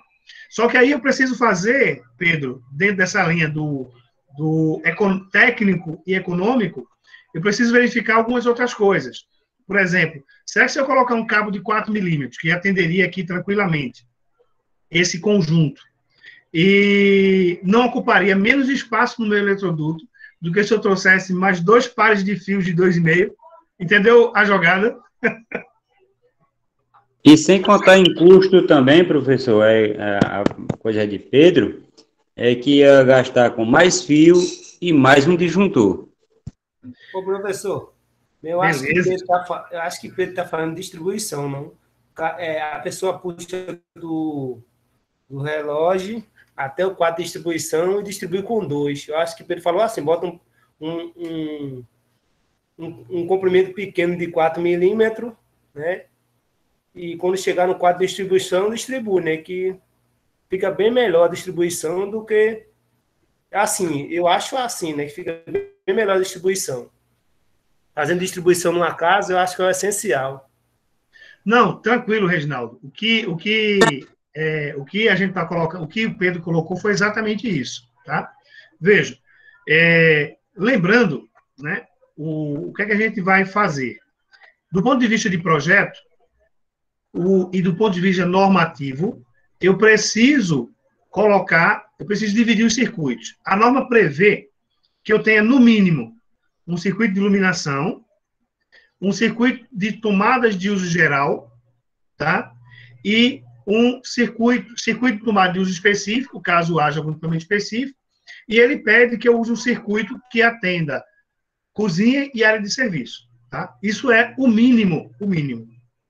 O que é que está acontecendo aqui? Nesse caso aqui, eu vou ter um circuito que vai atender cozinha e área de serviço, tá? Eu vou ter um circuito que atende cozinha e área de serviço. Qual foi a dificuldade, né, e a ideia, a problemática que surgiu aqui, que muito interessante, tanto as sugestões como a colocação de todo mundo. Veja, primeira possibilidade, eu estou falando de enquanto projeto, vou trocar, eu dimensionei o cabo de 2,5 suportaria. Entretanto, quando eu vou dimensionar o disjuntor diz, eu não vou poder proteger esse cabo. Então, o que é que eu faço? Possibilidade número 1, mantenho esse mesmo agrupamento de carga em um único circuito, e em vez de usar um cabo de 2,5, uso um cabo de 4 milímetros. Essa é uma possibilidade. A outra possibilidade é, pego esses 2 ambientes aqui e separo em 2 circuitos. O circuito da tomada da cozinha e o circuito das tomadas da área de serviço. Eu teria 2 circuitos. Aí, o que é que eu preciso fazer? A análise técnica. Análise técnica, show de bola. Tanto uma quanto outra. Aí vou para a análise financeira. Será que é mais vantagens eu colocar um par de cabos de 4 milímetros indo para a cozinha, ou é mais vantagem eu mandar para a cozinha 4 pares de fios, cozinha e área de serviço, né? 4 pares de fios, 2 pares de fios para a cozinha e mais 2 pares de fios para a área de serviço. Aí a gente vai para a conta. Segundo os matemáticos de plantão aqui, a troca do cabo para uma bitola maior seria mais viável, não é isso, Igor?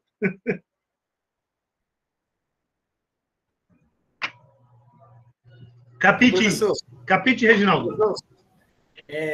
O fio de 4 milímetros, ele está 480. Certo. E o fio de 2,5, R$230, né? Beleza. Essa análise... Pronto, então. Essa Vem um disjuntor também. O disjuntor é barato ainda. Ainda está barato. É barato o disjuntor, é. Assim, dá quase o mesmo valor, né? A diferença é pouca. Perfeito, perfeito. Maravilha. Mas, assim, a discussão está excelente, né? E o mote da discussão é justamente essa, tá, pessoal? Quando a gente faz o projeto, a gente tem à mão essas possibilidades de ajustar enquanto projeto para que, quando for executado, ele fique da melhor forma. E daí a necessidade de se planejar, de se projetar, para que a gente possa fazer as melhores escolhas técnicas e escolhas financeiras. Tranquilo? Esse material eu mando para vocês. Até, professor, aí é até importante essa questão de você dividir o circuito mesmo, né? Eu acredito que vai facilitar também. Ou seja, um circuito para cozinha, um circuito para lavanderia, isso é importante. Para mim, acho que também vai diminuir o custo, porque você vai continuar utilizando aí um cabo de 2,5 e os disjuntores que ainda são baratos, né? Um pouquinho mais baratos. Mas, assim, só trazendo um pouquinho para a vida como ela é, né, principalmente nos apartamentos populares,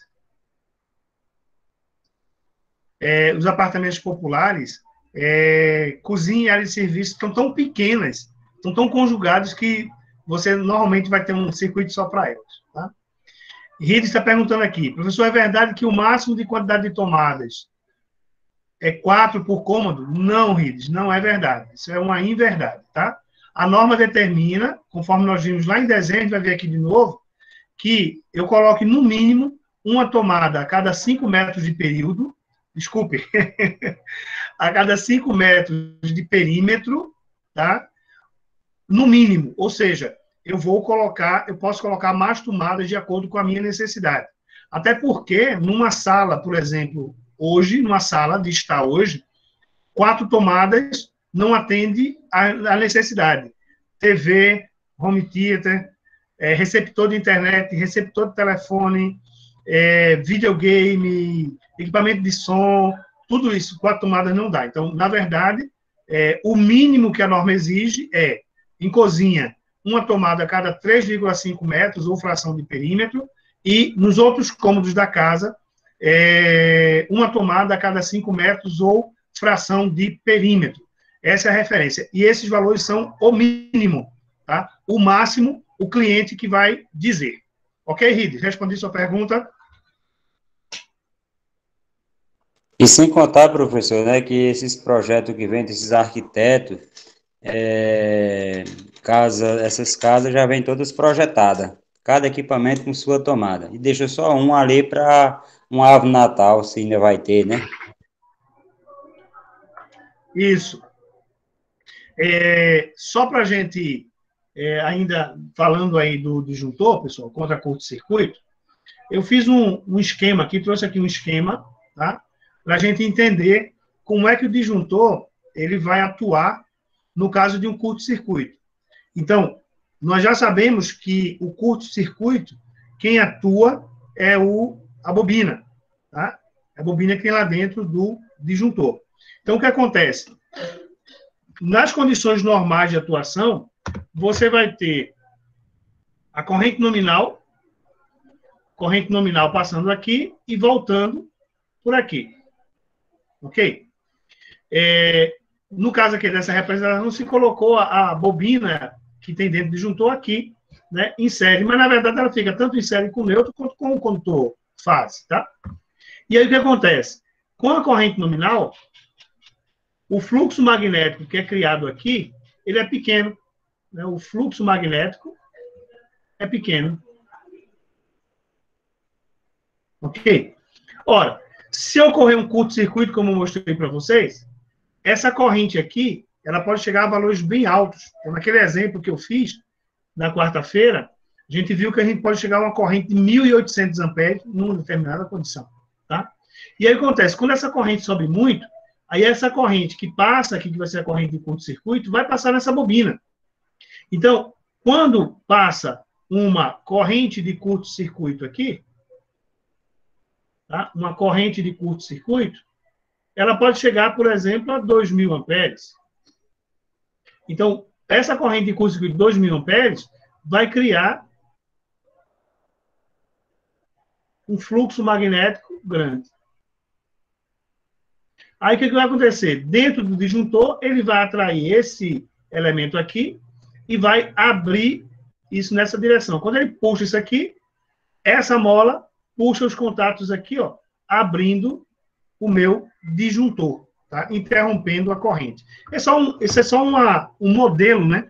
Para a gente poder visualizar de forma lúdica, digamos assim, a atuação do disjuntor. Beleza? Beleza. Professor, Diga. Um disjuntor, ele pode danificar em vários curtos-circuitos, ou qual é a vida útil dele, em caso de curtos? Veja, não há uma determinação exata da vida útil do disjuntor, tá? Mas eu diria para você, Josimar, que o disjuntor ele tem uma vida bem longa. Lógico que isso vai depender da qualidade, né, do equipamento feito pelo fabricante XYZ, tá? Mas eu diria para você que ele suporta aí uns 50, 100 curtos-circuitos aí, sem problema, dentro da capacidade do disjuntor. Ok? Ok. Eu não sei se já aconteceu, ou se alguém, ou se até, inclusive, o senhor já presenciou um item. Em termos de marcas e fabricantes. O disjuntor da FAME, eu não coloco ele. Por quê? Eu já vi várias vezes, espero não ter nenhum fabricante da FAME aqui no curso, mas eu já substituí disjuntor da FAME, por exemplo, um de 25 amperes, ele não segurava o circuito. Eu coloquei de outra marca, de 20 amperes, e ele segurou de boa. Não, infelizmente tem fabricantes no mercado que dão problema, tá? Que tem problema, que o projeto é mal feito, então, com certeza. Então, assim, o disjuntor,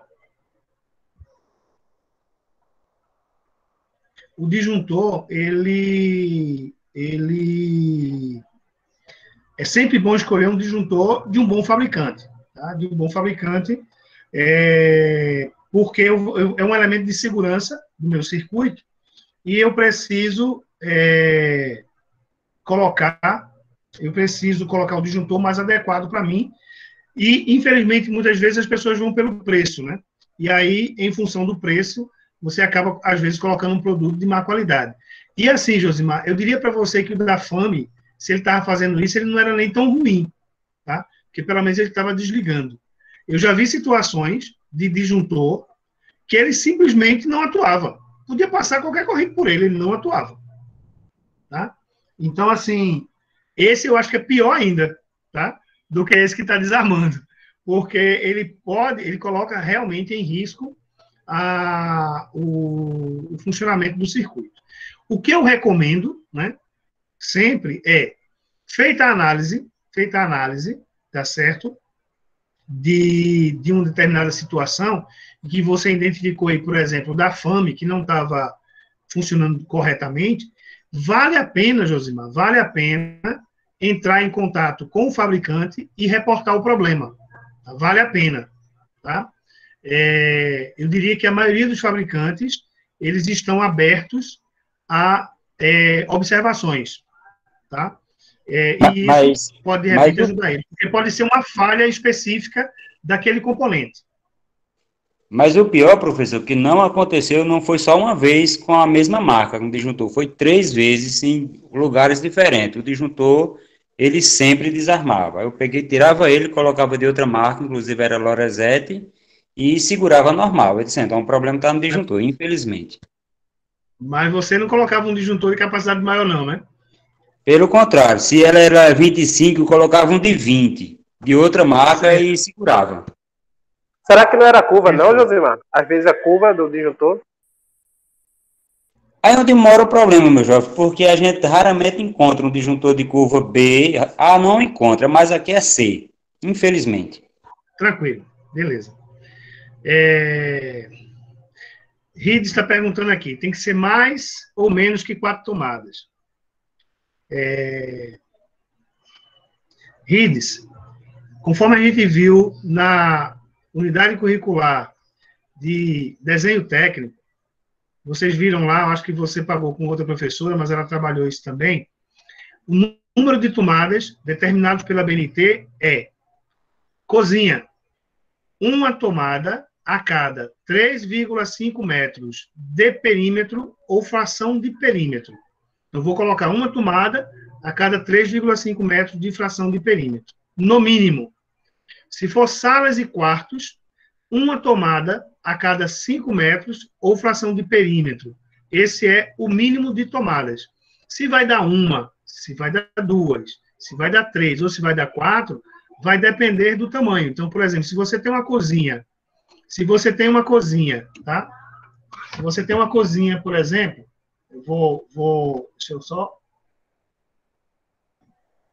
deixa eu fazer aqui o seguinte.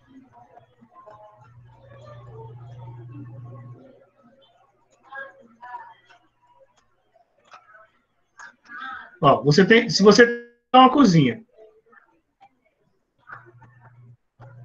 tem uma cozinha aqui, eita, você tem uma cozinha aqui, tá? Essa cozinha tem 4 metros aqui, 4 metros aqui. Olha, essa aqui tem 4 metros, aqui tem 4 metros, e aqui também tem 4 metros. Essa é a minha cozinha, tá? Qual é o perímetro dessa cozinha? 4, mais 4, mais 4, mais 4. O perímetro dessa cozinha é 16 metros. Quantas tomadas eu vou colocar nessa cozinha? Então, o número de tomadas vai ser igual ao perímetro dividido por 3,5. Eu vou chegar aqui e vou dizer 16 metros, que é esse dado daqui, dividido por 3,5. Então, isso vai me dar a quantidade de tomadas. 16 dividido por 3,5. Então, aqui, fazendo essa divisão aqui, eu chego em 4,57 tomadas. Ou seja, eu vou colocar na minha cozinha 5 tomadas. Ok, Rides? Respondi sua pergunta?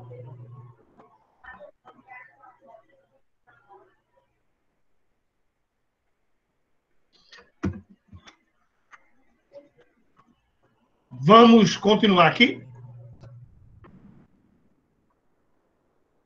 3,5, Rides, está na norma. Repetindo, na unidade curricular de desenho técnico, a professora passou para vocês que, na norma diz que se coloca uma tomada a cada 3,5 metros ou fração de perímetro. O 3,5 está na norma. 3,5 metros, Rides. É o comprimento, Rides. A norma diz que a cada 3,5 metros, 3,5 metros de comprimento, você coloca uma tomada. Na cozinha, se for na sala, é uma tomada a cada 5 metros. Isso você viu lá na cadeira de desenho técnico, tá? Então, dá uma olhadinha lá, revisita o material que o professor trabalhou, revisita os desenhos que o professor pediu para vocês fazerem, que vai estar lá tudo direitinho, tá? Vamos lá. Vejam, vamos falar um pouquinho aqui sobre o interruptor diferencial residual, tá? Ele é abreviado de DR, mas deveria ser IDR, mas ele, carinhosamente, ele foi chamado de DR, ok? Acho que alguém tinha perguntado, professor, tem alguma diferença de IDR para DR? Não, não tem, tá? O IDR é o interruptor diferencial residual, tá? Ele é utilizado, né? Que tem como função principal, ó, a função principal dele, a proteção de vidas humanas contra choques elétricos. Essa é a função. Então, se eu quiser proteger a vida de alguém para não levar um choque elétrico, tá? Eu preciso utilizar o DR. Não é isso, Reginaldo? Com certeza, professor. Com certeza. O DR é Beleza. essencial, né? Hoje eu estava conversando com um cliente e eu falei para ele sobre esse acidente da criança, né? Então, era uma mulher, a cliente. Ela disse, não, eu vou colocar um DR. Eu disse, olha, mais caro é o fio do que o DR, viu? Eu falei para ela. Mais caro é o fio do que o DR. O DR é 130. Você consegue até mais barato. Né? Isso. Se você for no Mercado Livre. Eu consigo encontrar... Aqui em Recife, eu consigo encontrar alguns fabricantes de DR que me oferecem, que tem por R$80 o DR. Então, consegue barato, eu falei para ela, né? Aí eu mostrei a ela o negócio da menina, eles vejam, a criança morreu, deveria ser evitado isso. Com certeza. Poderia ser evitado, mas não foi. Se tivesse um DR lá na casa dela, não tinha morrido, né? Poderia ter tomado até o choque, né? Mas estaria vivo agora. Ia tomar o choque. Estaria vivo. Então, o que vale é estar vivo, né? Com certeza. Vejam, o Adriano Adelson está falando aqui, o soldado falar do DDR, beleza. Veja só, o DDR, pessoal, o DDR, ele, muito difícil você encontrar. O que é o DDR? DDR. Ele tem a função de disjuntor mais o DR, tá?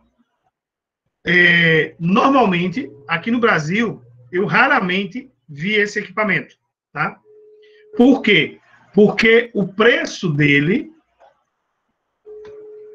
tá? O preço dele, ou seja, o preço de um equipamento que seja disjuntor e DR ao mesmo tempo, é muito superior, mas muito superior mesmo, a você comprar um disjuntor e um DR separado.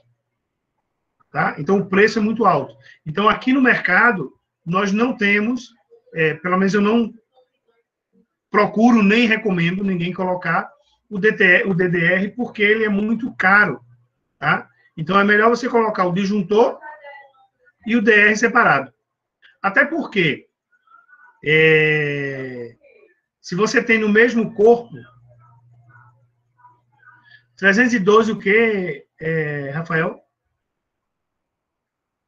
R$312, você tem aí um DDR por R$312, é isso?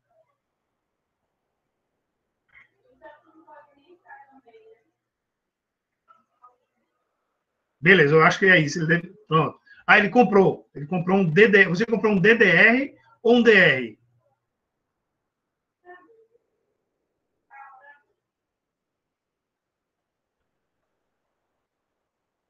Beleza. Eu, particularmente, eu não recomendo, tá? Eu prefiro o DR separado do disjuntor. Eu acho melhor. Mas vejam,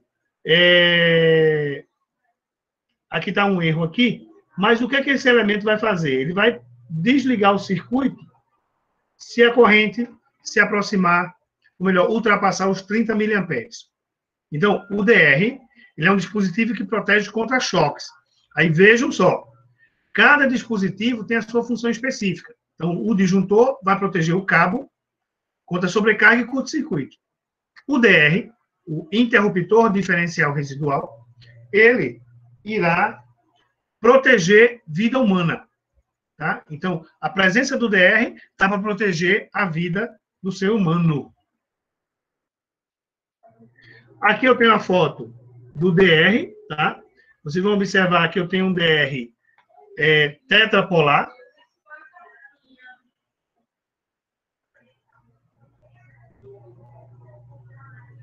Também, Ayrton, protege os animais também. Obrigado pela contribuição. Eu tenho um DR tetrapolar e tenho um DR aqui que ele é bipolar. Bipolar. Normalmente, tá? Esse DR aqui, nos circuitos residenciais, ele vai ser muito comum. Ele vai receber o condutor fase e o condutor neutro aqui.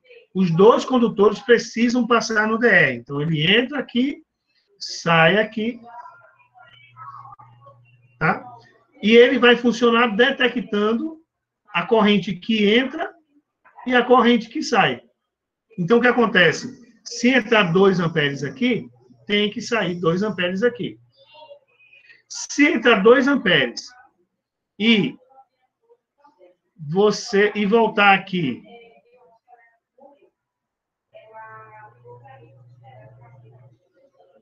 ou se entrou 2 amperes aqui e saiu aqui, por exemplo, 1,9 amperes, tá? Você tem uma diferença aí de 0,01, ou seja, 100 miliamperes. O DR vai desarmar, tá? Então, o DR ele vai funcionar sobre esse princípio. Como é que ele funciona? Não é? O DR, a estrutura interna do DR consiste no quê? Num toroide, um circuito toroidal. Nesse toroide, eu tenho uma bobina que está aqui. Na verdade, ela está distribuída ao longo de todo o toroide, tá? Não fica só no pedacinho, aqui é ilustrativo. E quando você coloca aqui o fase e o neutro, ele vai passar aqui dentro, vai para a carga e retorna. Então, como eu estava falando aqui, ó, eu tenho aqui, entrando uma corrente de 2 amperes aqui, e saindo 2 amperes aqui, o que é que vai acontecer? O campo magnético, ó, o campo magnético produzido por esse condutor que entra é igual ao campo magnético produzido por esse condutor que a corrente está saindo. Então, nesse caso aqui, o campo magnético vai ser igual a 0. Se o campo magnético é igual a 0, obviamente, o fluxo é igual a 0. E aí, o que acontece? Você não tem nenhuma tensão induzida nessa bobina. Então, está tudo funcionando maravilhosamente. No caso de entrou aqui 2 amperes. Saiu aqui, aí vamos ver aqui, ó.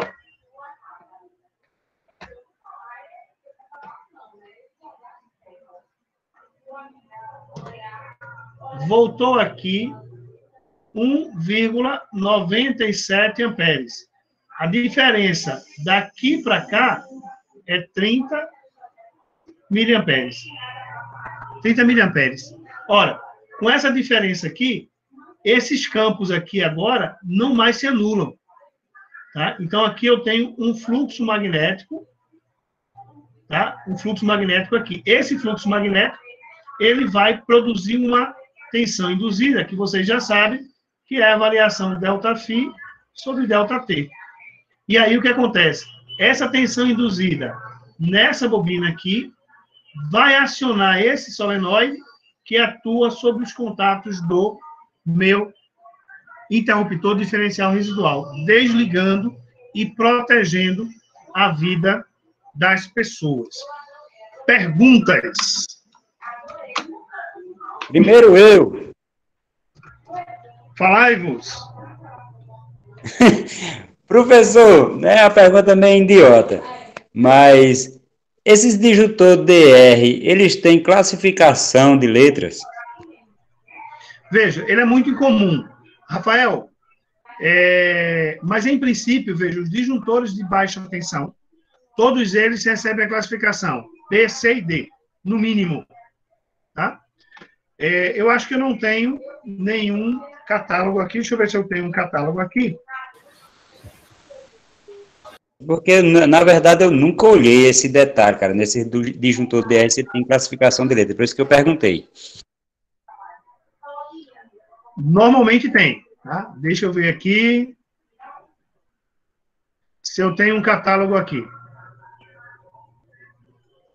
Apareceu aqui um da Zé Brobovelli, ABB.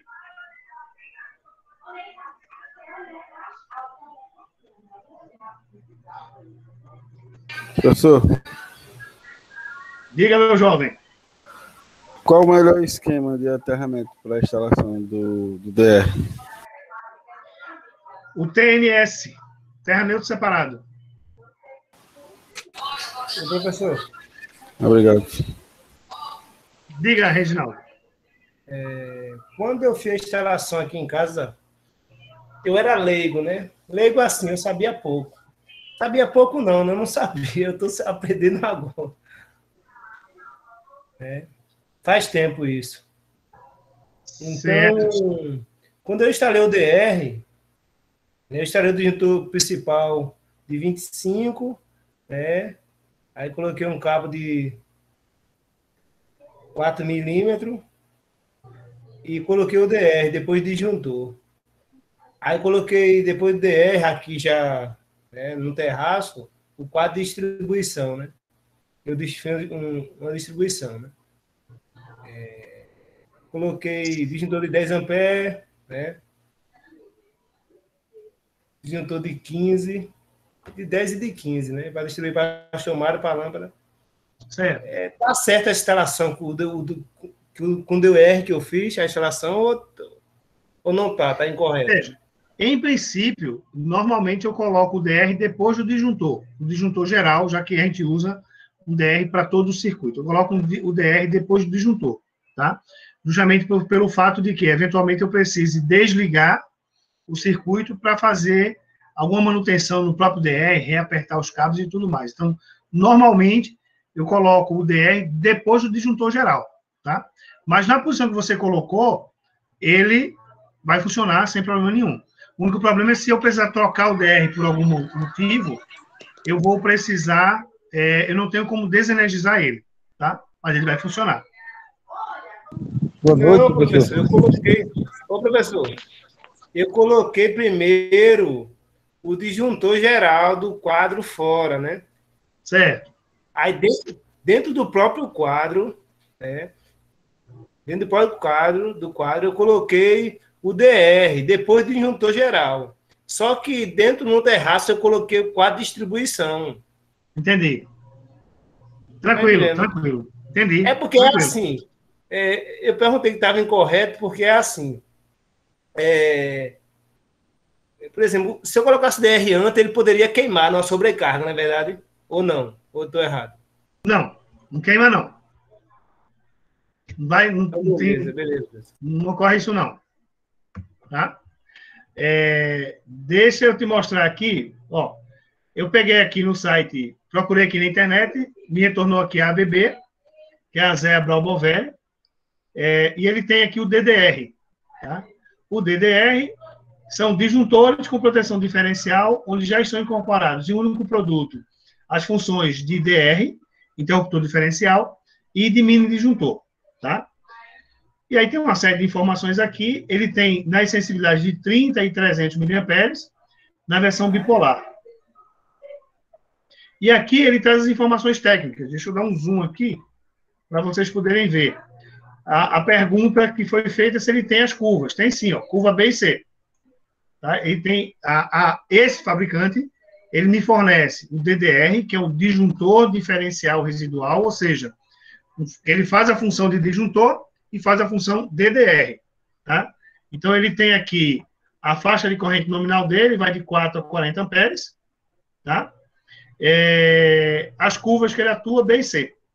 E aí, ó, só lembrando, vejam a faixa de correntes nominais de disjuntor. Veja o que é que eu tenho aqui. Ó. Eu tenho aqui disjuntor de 4, 6, 10, 13, 16, 20, 25, 32 e 40. Veja que entre 16 e 20 eu continuo sem, não tenho nenhum disjuntor nesse intervalo. E aqui ele acrescentou um disjuntor de 4 amperes, tá vendo? Então isso varia um pouquinho de acordo com o fabricante. Ok? Mais alguma dúvida?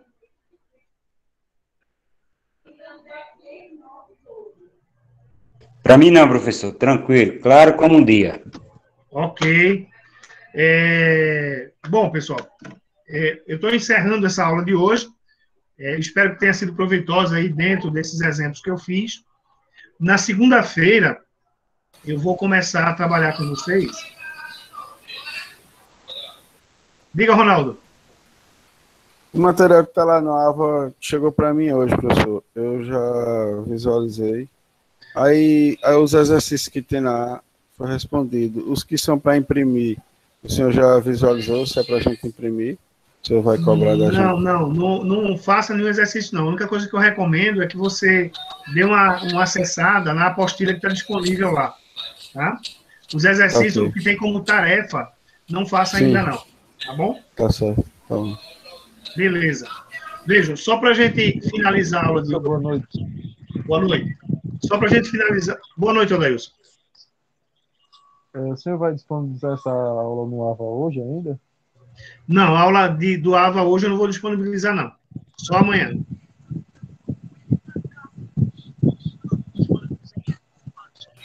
Daqui a pouco sextou, Paulo. Qual professor? Estou chegando agora. Eu não assisti Não, nada, tranquilo. Ela vai estar disponível, mas não vai estar disponível hoje, não. Tá? Sextou. Obrigado.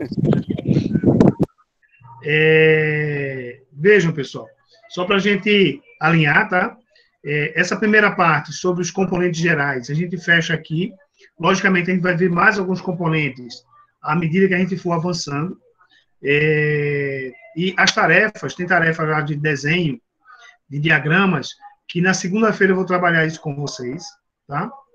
E aí eu vou, já de antemão, eu vou adiantar aqui para todos que estão presentes e vocês podem divulgar para os outros. Vejam só. Quando vocês forem fazer o desenho, que tem lá nas tarefas, usem régua, tá? Não façam um desenho à mão livre, não. Usem régua, tá? Por quê? Porque eu preciso que vocês façam o projeto, os desenhos, de forma técnica, usando as técnicas que vocês viram lá em desenho técnico, tá? Então, usem régua, tentem fazer a circunferência da melhor forma possível, tá? Evitem fazer o desenho de forma manual, tá? Então, assim, não precisa usar software de computador, não precisa usar AutoCAD, não precisa fazer nada disso. Mas façam no papel e quando forem desenhar, usem régua, tá?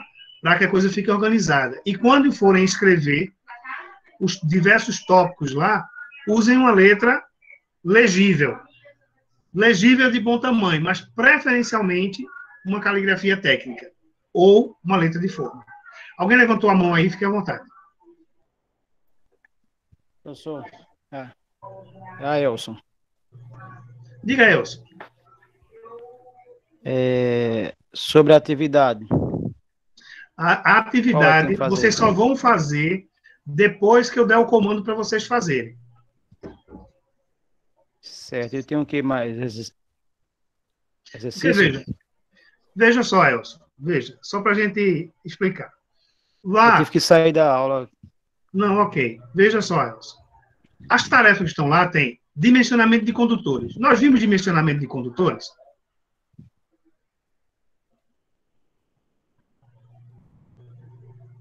Bom, tem lá, dimensionamento de condutores. Nós não vimos dimensionamento de condutores. Se a tarefa apareceu para você, se sente seguro de fazer, então faça. Mas, em princípio, eu estou dizendo, eu vou dizer, pessoal, faça a tarefa número 1, que é de desenho. Aí eu vou abordar, vou mostrar, e aí libero a tarefa para vocês. Da mesma forma, as outras tarefas. Tá? Se vocês se sentirem seguros, pegar a tarefa e fazer, podem fazer. Tá? É com vocês. Ok? Entendi. Ei, professor. Rapaz, não tem nenhum problema, não. Perguntei como fazer quando o você teste perguntou, eu respondi. Para saber se está funcionando o mesmo desarme. Você leu aí a pergunta no chat? Tá? Então, veja só, eu pedi ajuda para o pessoal liberar a disciplina para quem não lançou a atividade, lance. Quando o pessoal do EAD liberar, que não sou eu que libero, quem libera é o pessoal do EAD, vai estar disponível para você lançar a atividade, ok? Tá combinado assim? Gabriel, não tem nenhum problema, tá? Quem tem a habilidade, tem a ferramenta no computador para fazer, sem problema, pode fazer. Problema zero, tá? O que eu estou dizendo é o seguinte, que a maioria não tem o CAD, nem tem a habilidade para usar o CAD, até porque, no momento adequado do curso, vocês vão trabalhar essa unidade curricular. O que eu estou pedindo é, vamos fazer o desenho no papel?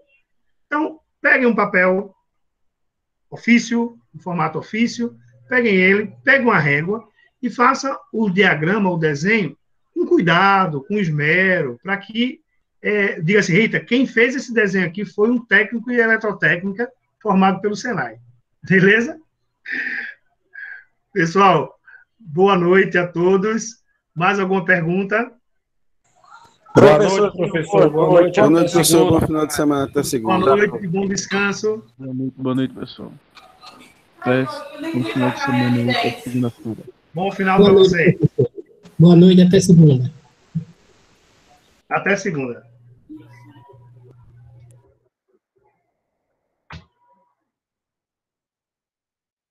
Valeu, Paulo. Até segunda.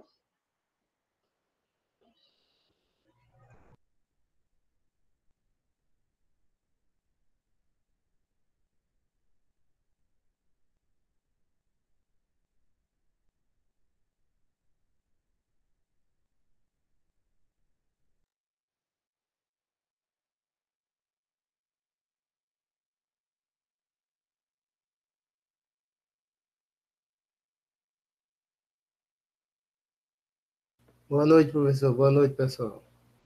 Boa noite, Reginaldo. Boa noite.